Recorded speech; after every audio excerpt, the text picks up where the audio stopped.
Assalamualaikum warahmatullahi wabarakatuh.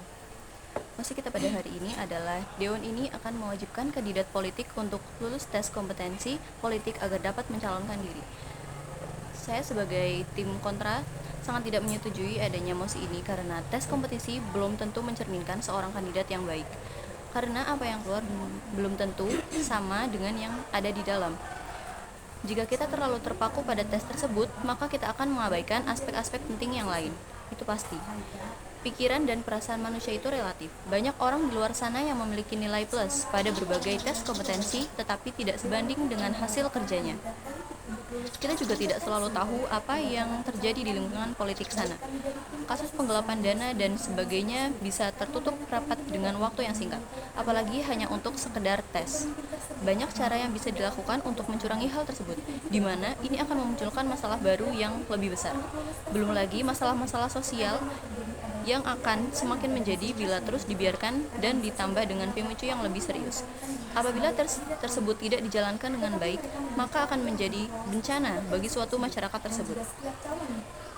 Faktanya, di Indonesia belum pernah ada tes kompetensi politik.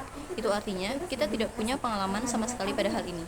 Politik bukanlah hal yang bisa diubah-ubah, diacak-acak, diubrak-abrik dengan semudah itu, seperti halnya dengan pendidikan. Sistem pendidikan di Indonesia juga seringkali berganti. Kita membutuhkan waktu untuk beradaptasi, berusaha bertahan, mengikuti dengan waktu yang tidak bisa dibilang singkat. Setelah itu diubah kembali dengan siklusnya yang terus berputar. Apabila hal ini juga terjadi di bidang politik, maka akan semakin menghancurkan sistem kenegaraan. Kita tidak harus terus-terusan mengganti atau mencari hal yang baru. Kita harus berusaha meningkatkan, memajukan sistem terbaik yang kita punya atau miliki saat ini. Kita melihat bahwa Donald Trump sebagai contoh buruk seorang kandidat tanpa latar belakang politik yang baik. Tapi kita tidak boleh menyamaratakan semua pribadi dengan hanya satu orang sebagai pembanding. Akan banyak dampak buruk bila kita tiba-tiba beralih pada sistem tes kompetisi politik. Contohnya, pertama, hilangnya demokrasi. Budaya demokrasi tidak bisa 100% disalahkan hanya karena hal tersebut sudah menjadi tradisi turun-temurun.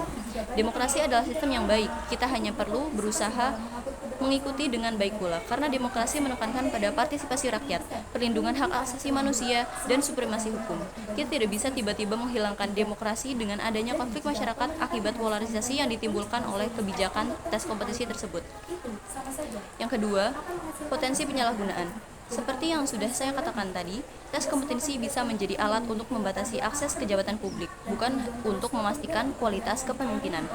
Bisa terjadi kecurangan dan hal buruk lain di ranah politik yang sudah menjadi kacaunya.